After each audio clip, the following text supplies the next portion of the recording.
Welcome to NarrativeNook audio tales where enchanted stories come to life. If you enjoy our stories, please subscribe, like and share to support our channel. Enjoy listening. Could it be Sophia? Martha thought to herself. Emily, what's wrong? Johnny stood up from his seat and walked toward her with a look of disbelief on his face. Dad, a woman stole my identity and made herself Arthur's bride. Tears welled up in her eyes. She looked at Martha and pleaded, Grandma, you'll have to help me. The woman on the altar isn't your granddaughter-in-law. I should be the one. She had seduced Arthur. Sitting in the third row, Elliot and Richard looked at each other as they tried to make sense of the situation. Anastasia, however, was able to recognize the lady standing on the altar, and she exclaimed, It's Sophia. The bride standing on the altar is Sophia. Has Arthur recovered his memory? Richard asked in disbelief. That's impossible. Elliot shook his head. The guests started discussing what had just happened. They were confused by the two brides that turned up at the same time and were wondering who was the actual bride. Emily, don't cry. Let's go to the side to discuss this, all right? Martha tried to comfort her. After that, she turned to the wedding host and said, Please calm the guests down for now. The wedding ceremony will resume shortly. She wanted to resolve the matter of who was going to marry his grandson. Grandma, if you can make the woman leave, I'll be willing to marry Arthur. Of course, Emily didn't refuse to marry him after all that had happened. After Richard heard what Emily said, he knew it was time to stand up for his friend and protect his happiness. He patted Elliot's shoulder before standing up and walking toward the altar. He had a strong presence as he stood tall, and he was dressed in an all-black suit. He walked directly toward the host, wanting to borrow the microphone. Seeing that, the host didn't dare to refuse and passed him the microphone. My name is Richard Lloyd. I shall reveal a conspiracy that had happened within the Weiss family, he announced in a serious tone. As Martha was comforting Emily, she heard Richard's announcement and looked at him surprisedly. It turned out that he had set everything up in the hall. And as he took his phone out, he tapped on it for a few seconds. The next moment, the recording of Emily and Vera's conversation was being played within the hall. Mom, it seems like he hasn't completely forgotten about her. He still has feelings for her. What? That's impossible. I thought that he had already forgotten about that woman. It was followed by the conversation between Vera and Johnny. Johnny, today Emily told me that the girl Arthur met overseas is here, and both of them seemed close. You have to think of a way to completely wipe off all the memories relating to her from his head. How could that happen? I have been observing his condition, and he is experiencing some neurological disorders, so it's impossible for him to feel strongly for anyone. He would be emotionless like a robot. What if Emily got the same cold treatment after she married him? Does it mean that she won't have a happy marriage? Rest assured. I'm currently writing a code about happy memories that he had with Emily. I will input it into his head once it's completed. By that time, he would fall in love with her. Really? Are you confident about it? I'm almost there. The important thing is for both of them to get married. She just has to wait a little more, and I will make sure that she will have a happy marriage for the rest of her life.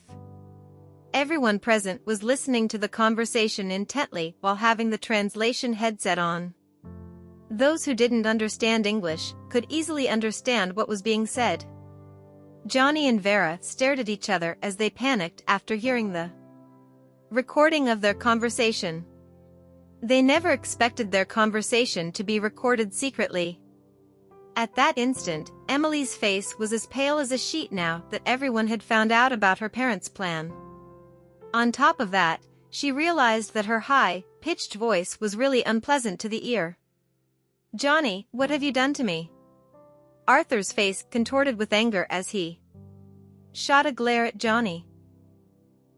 "Johnny, you're the one who made my grandson lose his memories. What exactly had your family done to him?" Martha scowled. Vera was so terrified that she took a step back. So all of you tried to control my grandson to go after our family's assets? Is that right?" Martha scoffed. "I never thought that you'll be that ungrateful. You should know that we have invested a lot in your research, and now that your research is fruitful, you used it against my grandson?" "Martha, we are very sorry about that." Johnny was embarrassed. Initially, he was serious about his research and didn't plan to use it for his own good. It had come to this because of Vera's insistence and also because he had wavered. "Get out of my sight. I want your family to leave now. From now onward, I will shut down all of your labs," Martha commanded before glaring at Johnny. "If something happens to my grandson because of the drug you administered, I will make sure your whole family pays for it." Just then, one of Johnny's partners stood up in rage and chided, "Johnny, how dare you administer the experimental drug on young Master Weiss? It was only supposed to be tried on animals before we could use it on humans.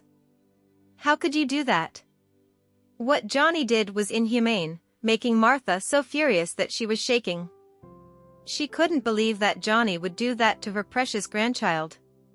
Sophia, who was standing on the altar, clenched her fist in anger when she found out why Arthur had a sudden memory loss. She removed her veil and looked at him worriedly. "Do you feel any discomfort?" He felt fine without any discomfort, but he had been feeling down lately.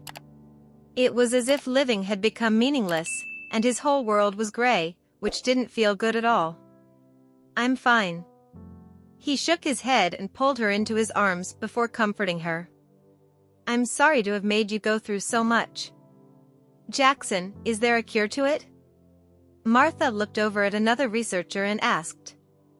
"I'm sorry, old madam. There's no cure to it as of now."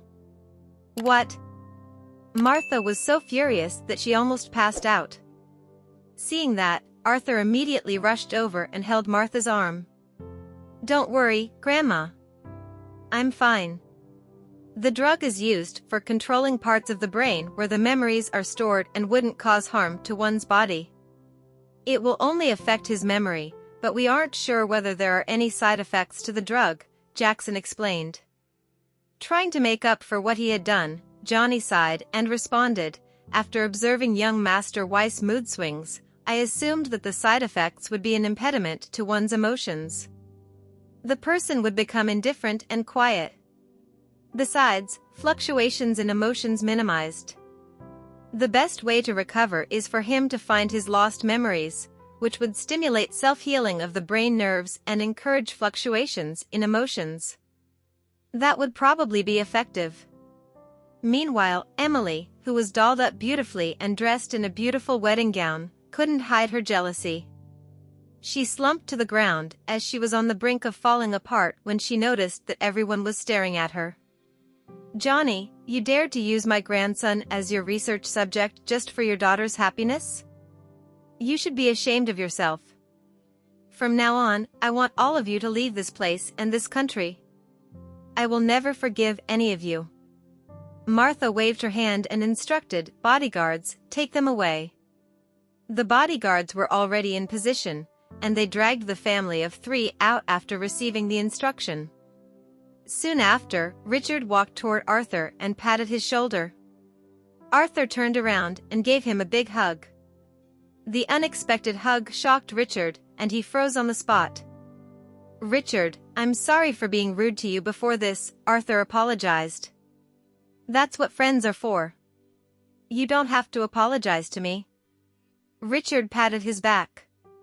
"Thank you for looking into this. I would have let the woman that I love slip away if not for your help." Arthur let go of him and heaved a sigh of relief. "I think that you're back to normal now." Miss Goodwin must have been your cure. Richard laughed. Martha had noticed a positive change since Arthur was smiling more than before. She looked at Sophia with gratitude as she was the one who had helped him to recover. Mr. Lloyd, I cannot thank you enough. She was thankful for Richard's help. Well, I couldn't have done it by myself. Elliot and his wife helped out too, Richard responded humbly, making Elliot think that he was being too humble since Richard was the mastermind behind it. Meanwhile, Elliot merely helped to analyze the situation. Are we going to resume the wedding ceremony? Why don't we hold another wedding tomorrow, after doing some preparations? Martha sighed since it was noon and the guests had been waiting for half a day. She'd rather have them stay back a few more days and have another wedding tomorrow. Sure, you can call the shots. Arthur didn't mind as long as Sophia was his bride. Soon after, Martha apologized to the guests and announced that there would be another wedding tomorrow, hoping that they would stay back for one more day.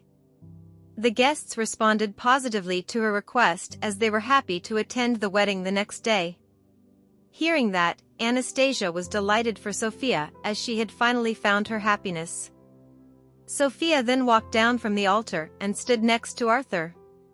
Martha suddenly pulled her into her arms and begged for forgiveness. Child, I was wrong previously. Would you forgive me? Grandma, I've never blamed you before. Sophia's eyes welled up with tears. Tears of happiness rolled down Martha's cheeks. She finally realized how she had turned a blind eye towards Sophia's kind nature when it should have been the main criteria that her granddaughter-in-law needed to possess. Tomorrow, I will throw a grand wedding for you and Arthur. Once we are back, we will have another wedding. Martha gushed. Thank you, Grandma. When it was lunchtime, the guests were ushered to the banquet hall to have their lunch. As Anastasia walked over, Sophia went up to her and gave her a big hug. Anastasia, thank you for being by my side the entire time and for bringing me here. All of these wouldn't have happened if not for you. This is the least I can do for you. I just want you to be happy. Anastasia patted her back and smiled. She was happy that she was able to help out. I'm really happy. Sophia pursed her lips as tears of joy rolled down the cheeks. Meanwhile, Arthur went to the side and hugged two of his best friends. Their relationship was as strong as ever, and they'd always have each other's backs. At the same time, the police had already arrived at Johnny's house and he was apprehended since he was being faced with legal charges. Likewise, Vera and Emily were brought to the police station to give their statements. As Vera sat in the police car, tears of regret rolled down her cheeks. Her greed had brought the demise of her whole family, and the husband that she was proud of had to pay the price. Their future was bleak. It was highly probable that Johnny, who they hugely depended on, would be imprisoned for life. She couldn't imagine how life would be after being chased out of the country since they had been under the Weiss family's care and protection all along. Meanwhile, Emily cried so much that she almost passed out as she had lost everything in just a day. Her ostentatiousness and stupidity seemed to have accentuated Sophia's kindness and beauty in front of Martha. Of course, Emily had never thought that Sophia was someone kind since it was her presence which ruined everything. She had a strong urge to kill Sophia. Besides, Richard didn't have the right to release the recording that was obtained secretly as it was unlawful. Meanwhile, Martha, who was resting in the manor, was feeling lethargic after a long day. She had to take 2 antihypertensive pills to reduce her blood pressure. That family really got on my nerves. How dare they do such a thing to my grandson? The thought of it really made her blood boil. She was regretful that she hadn't noticed Arthur's abnormal behavior earlier on. At this moment, Jackson, who was Johnny's partner, walked in and sat before Martha. He was ready to answer any questions that she had. Jackson, based on your opinion, are you sure that Arthur won't experience any side effects after taking the drug? I just met young Master Weiss, and I noticed that he has recovered by leaps in terms of his emotional response. It seems like the drug would wear out after a certain period. I'd suggest stimulating his emotional needs so that he's able to heal by himself. How do we achieve that? I'd suggest young Master Weiss go on a trip with his wife. I'm sure that he would fully reveal his feelings in front of the woman that he loves. Hearing that, Martha sighed as she realized that Sophia was an angel sent by the heavens to save her grandchild. If not, he would have fallen into the Jennings family's hands. All right, I'll make the necessary arrangements. I'll write a referral letter and refer you to some other biological research institute and take care of your job arrangements. Thank you, old madam.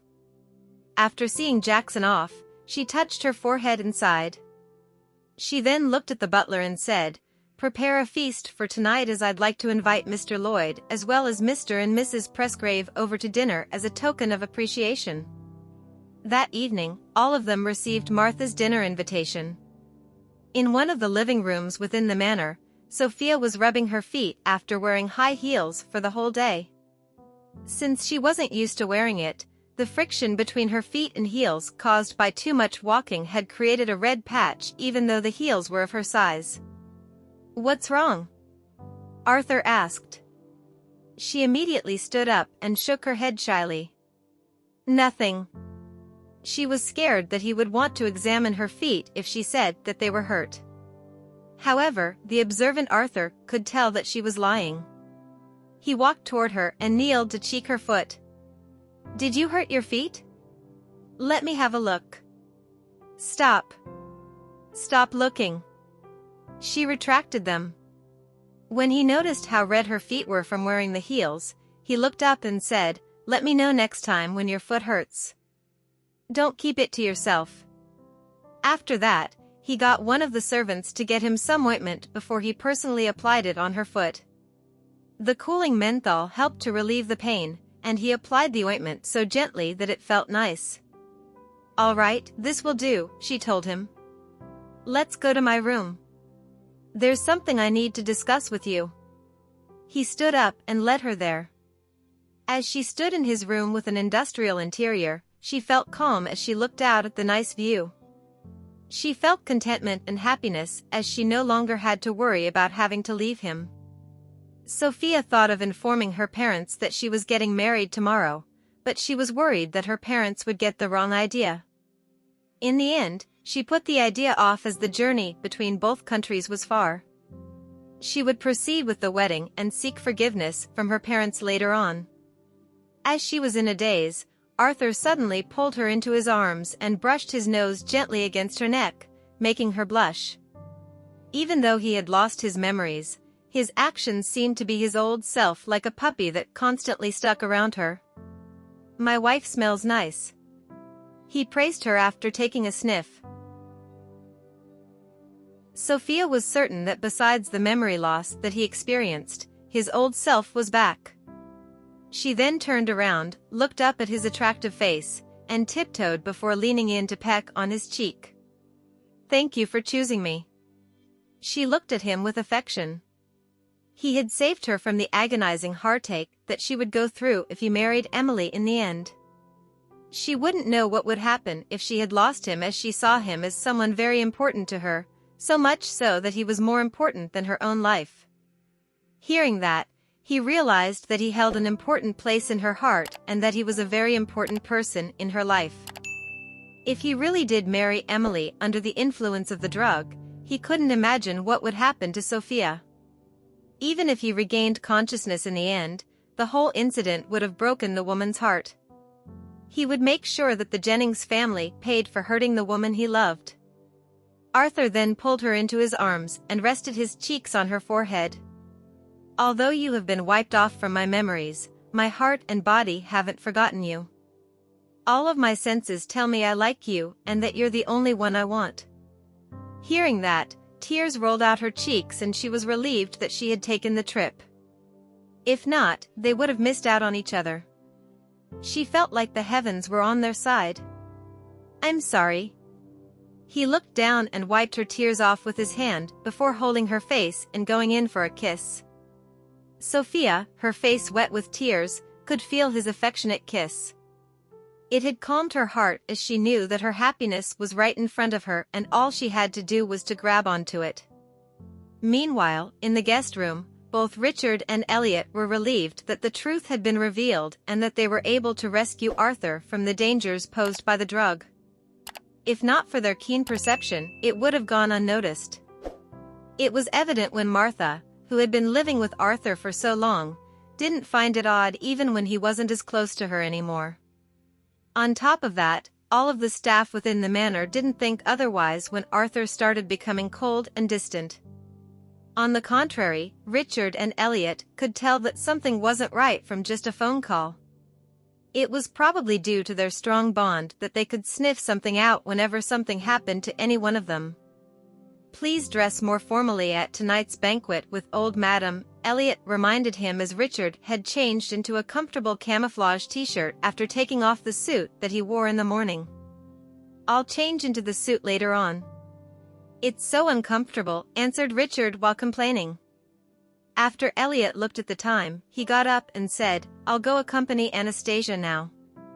He left right after that. Richard then walked toward the window and looked outside with his head held high. The afternoon sun peeked through the clouds and shone on his attractive face. Since he had spent most of this time in the army, he had been trained to be an elite soldier who didn't indulge himself in lust. He was born to lead on the battleground as it was his passion in life. Just then, his phone rang.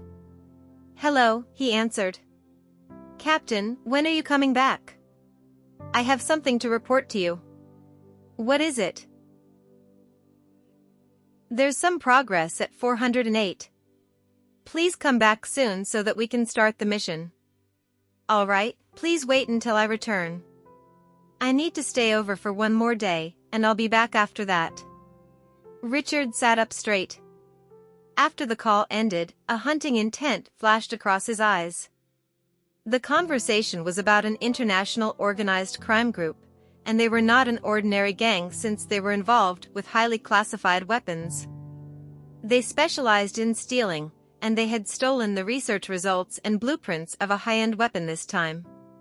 They were looking for buyers everywhere, and Richard's team had been tracking them for almost half a year. Meanwhile, Anastasia was having a video call with her son in the room. Jared had his face stuck so close to the screen that his chubby cheeks filled the screen. He looked so adorable that she wanted to give him a kiss. "Anastasia, I'll take care of Jared for you while Elliot and you work on having baby number 2. Nigel's voice could be heard in the background. It flustered Anastasia as it felt awkward to talk about having another baby in front of Jared. "Nigel, you should be the one working hard. Do you need me to introduce some girls to you?" Anastasia fought back. "Sure, but I'll only consider those who are prettier than you. Most of them are prettier than me." Anastasia laughed. Just then, their conversation was interrupted by Elliot. "What are both of you talking about?" She immediately tensed up, for this husband of hers got jealous easily and could not stand hearing such words. "Nothing. We are just chatting." Nigel laughed as he tried to change the topic. "Do you guys think I didn't hear what the both of you were talking about?" Elliot murmured. "Daddy, Mr. Nigel is asking both of you to give me a sister and Mommy was asking him to quickly find himself a girlfriend," answered Jared. "Great. Mommy and I are working hard on it." Elliot seemed proud as he looked at his son from the screen. Hearing that, Anastasia instantly turned around and glared at him, reminding him to be more reserved in front of their son since he was still young. She had never told Jared about how both males and females were involved in creating a baby as she thought that he was too young to comprehend it. Elliot then smiled as he tried to explain to Jared, "I'm saying that it depends on your mommy since she has a say in whether she wants to have another baby or not." Anastasia stared at Elliot after listening to his explanation and hinted at him to switch the topic. "Jared, have you been completing your homework on time?" Elliot, who got the message, immediately changed the topic. "Daddy, don't worry about my homework. I'll make sure to complete them, Jared responded confidently. Nigel, who was dressed in tennis apparel, appeared in front of the screen and said, "Let's talk some other time as I need to send Jared to his tennis class. I shall look forward to both of you buying me meals when you're back, since it's not easy being a nanny." "Thanks for your hard work, Nigel." Anastasia laughed. "Let's go, Jared," Nigel called out as he smiled at the camera. "Goodbye, Daddy and Mommy." Jared waved at the camera and ended the call. It seemed like he really enjoyed spending time with Nigel. After that, Anastasia left the shopping mode iPad on the couch and said, "I don't know why, but I've been feeling constantly tired these days." When Elliot heard that, he sat next to her and stretched his arm out so that she could lean on it. "Take a nap. I must have kept you awake last night. You're not shy to admit to it." She rolled her eyes at him. "What's there to be embarrassed about since we are now legally married?" Elliot smiled and gave her a kiss. She leaned on his chest shyly and dozed off soon after. When he noticed that Anastasia was falling asleep, he moved her to the bed. She instantly fell asleep in his arms while he checked his emails on his phone while holding his wife to sleep. In the evening, Martha was overseeing the dinner preparations. She initially wanted to check on Arthur, but she knew that he was probably with Sophia. As such, she decided not to disturb the lovebirds. After all that had happened, she finally realized how much Arthur loved Sophia and that true love could withstand the challenges faced by the disparity of wealth and family background. She really hoped that Arthur's partner would be someone that truly loved him, not someone who only coveted his assets or tried to harm him because of it. Martha had learned her lesson from the Jennings family, as she was now aware that some families who were under their protection were starting to revolt against them. "Old madam, this is Miss Goodwin's. You should be calling her young mistress from now on," Martha corrected the servant. "Yes, young mistress jewelry has been picked out. I will send it to her room later on," said the servant with a smile. "Great, we must select the best for her. All of them are of the finest." Martha was satisfied with the selection of jewelry and nodded at the servant. Right now, the thing she looked forward to the most was for Sophia to be her granddaughter-in-law. Meanwhile, at the Jennings residence, Emily had returned home after giving her statement. When she saw how empty the house was, she couldn't hold her tears in and wailed. Both of her parents had been arrested. Her mother was detained as an accomplice, and they had denied Emily's involvement in order to protect her. Therefore, she was released by the police even though her parents were imprisoned because of her. It was something that she regretted most in her life, but there was nothing she could do about it. Her phone rang all of a sudden, causing Emily to startle. When she saw that it was a call from her good friend, she spoke into the phone. "Hi, Sally. I never thought that you'd do such a thing in order to get young Master Weiss' affection. You always seemed pretty confident in front of us, but I bet you're dying of embarrassment right now." Hearing that, Emily's face turned pale. Her friend wasn't calling to check on her. Instead, Sally was calling to kick her when she was down.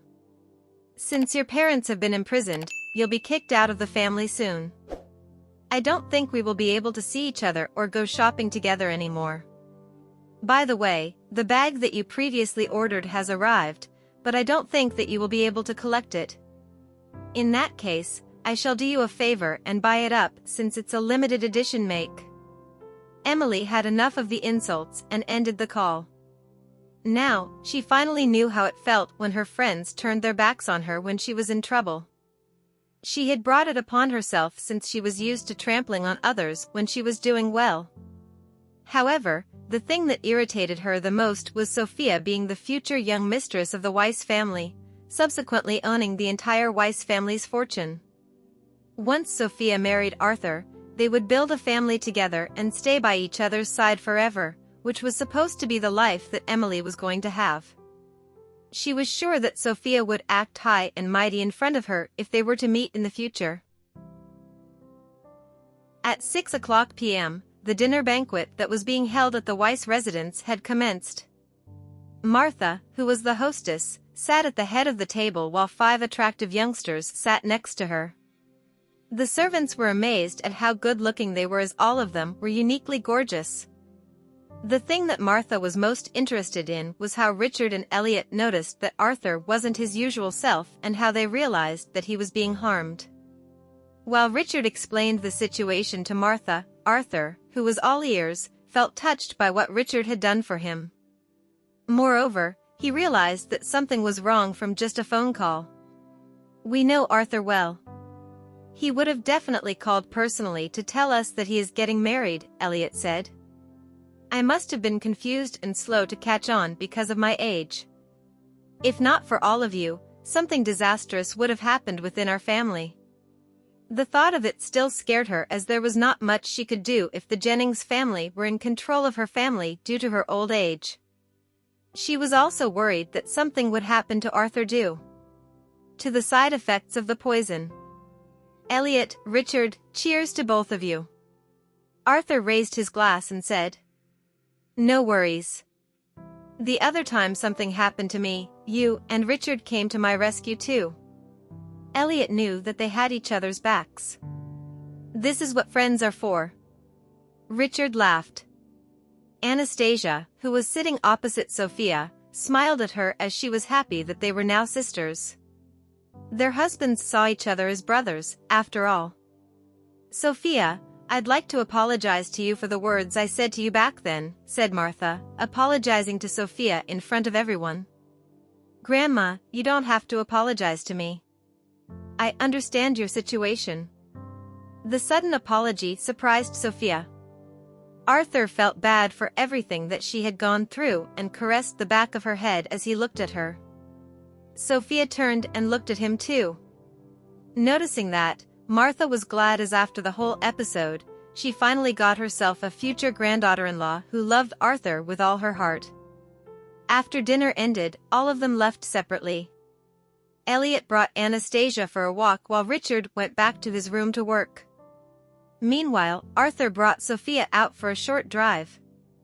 Under the spotlight, the sight of roses in full bloom in the garden looked spectacular. The air was filled with their pleasant floral scent. As Anastasia was admiring the flowers, she suddenly felt nauseous. She wasn't sure why, but it could be the overpowering scent of the flowers. The next moment, Anastasia covered her mouth and bent over as she felt like puking. "What's wrong? Are you feeling unwell?" Elliot bent down and hugged her. "I just feel nauseous all of a sudden." She was feeling unwell. The nauseousness came back again after she took a few more steps. She felt dispirited since she didn't know what was wrong with her body. When he noticed that, Elliot brought her back to their room and poured some warm water for her. She lay on the couch after finishing the drink since she felt uncomfortable. Then, Anastasia started retracing what she had eaten or done the past few days. Besides constantly feeling tired, she didn't seem to have eaten anything wrong. Suddenly, something came to her mind as she immediately sat up and stared at Elliot. Elliot seemed startled by her reaction and asked, "What's wrong? Do you think we've hit the jackpot?" She immediately got down from the couch and walked toward the cupboard. She was searching for something in her pouch. "What are you looking for?" Elliot walked toward her and asked. "This. I'll go and take a test." She took out a box and showed it to him. After she went into the washroom, Elliot had mixed feelings about having a second child. Although he wanted another child, when he thought of the discomfort that Anastasia would have to go through, he was happy just to have Jared. Meanwhile, Anastasia was standing next to the sink while checking the results, and she was overjoyed when she saw the 2 red lines that appeared. She was finally pregnant with her second child, and she hoped that it would be a daughter. When she got out of the bathroom, she teased Elliot and pretended to look disappointed. "It's not," she said. Hearing that, he seemed relieved and hugged her as he smiled. "That's good. If you really are pregnant, it would bring you a lot of pregnancy-related discomfort. What? Don't you want a daughter? Anastasia was surprised by his words. If it means that you have to go through the discomfort, I'd rather we just have Jared. He looked down and kissed her forehead. I have no regrets. I really want another child, and it's here, though. Anastasia laughed and hugged him. Really? He looked at her in surprise. Nachum. That's why I'm letting you know in advance. Get ready to abstain. Elliot was surprised and happy at the news.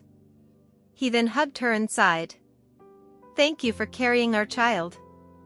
I hope that you have a smooth pregnancy. However, Anastasia really looked forward to it, as she knew that the baby would be the happiest baby when she was born, because she would have a loving father and brother. She imagined that the baby would be adorable like an angel. Since I'm pregnant, let's go home after attending Sophia's wedding so that I can get some rest. Her focus was now on the baby. Sure. Elliot kissed her. Under the night sky, the road was empty since it was a private road. Arthur brought Sophia out for a drive in his convertible sports car. Since he wasn't speeding, it felt nice as the gentle breeze brushed across their faces. When they reached a viewing deck, they were surrounded by wildflowers as they gazed at the sea in front of them. The sky was full of stars, and a floral scent filled the air. The ambience was pleasant and romantic. Sophia took a deep inhale as she felt that she was surrounded by happiness. Is it pretty? Arthur smiled. He wanted to share the best things within the family with the woman he loved. Yes. The scene looks just like a painting. She nodded and had her attention on his face. His good-looking features were prominent under the moonlight, and it mesmerized her more than the view. That was the case for Arthur too, for she was the thing that he found most beautiful. Under the moonlight, Arthur grabbed her by the waist and she hugged his neck as they leaned in for a passionate kiss. They didn't have any other thoughts, they just wanted to kiss and feel each other. In the silence of the night, their senses were at their keenest. Sophia leaned into Arthur's embrace, blushing and feeling that her rapidly beating heart was about to explode. She would never forget this wholly romantic experience. Meanwhile, Arthur took her hand and walked some distance forward. Their path was paved with fine white cobblestones that reflected the moonlight and emanated a faint white glow. It was breathtaking. Even though it was unfamiliar terrain at night with insects chirping all around them, as long as Sophie held this warm and large hand, she would have nothing to fear since she'd gravitate to wherever he was. When they returned, Arthur carried her on his back. She wasn't tired, but he just wanted to do it for her. As Sophia leaned against his firm and broad back, she could rest, admire the scenery, and even occasionally kiss him on the back.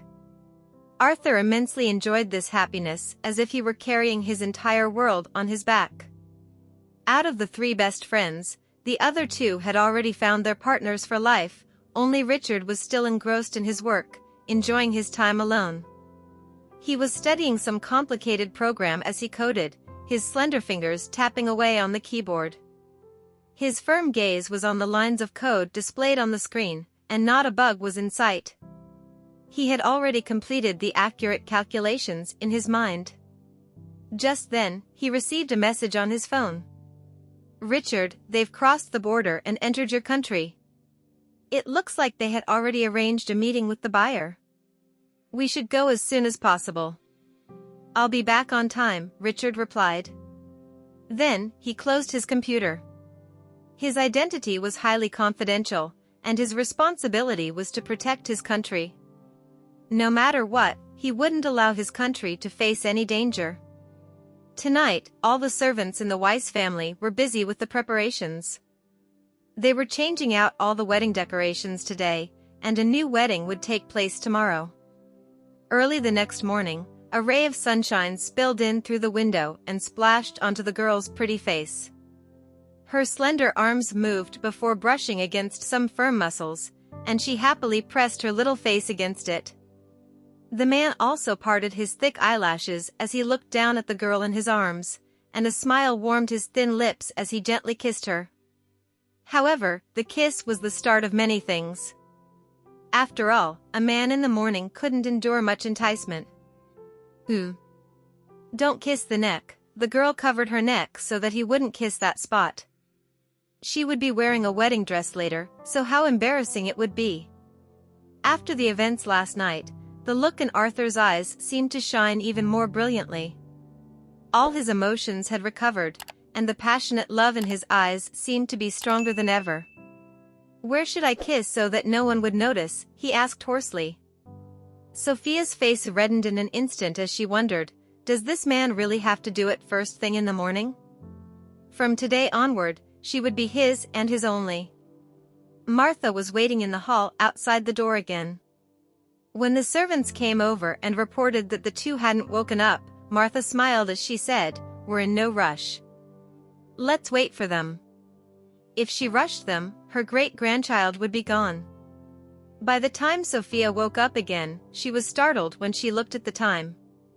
It was already 8 a.m., but she hadn't even applied makeup. Thank you for listening. If you have enjoyed this story, please like and share so others can see it too. Also hit the subscription button and notification bell so you can be notified on our next release. Thank you for your support. God bless you.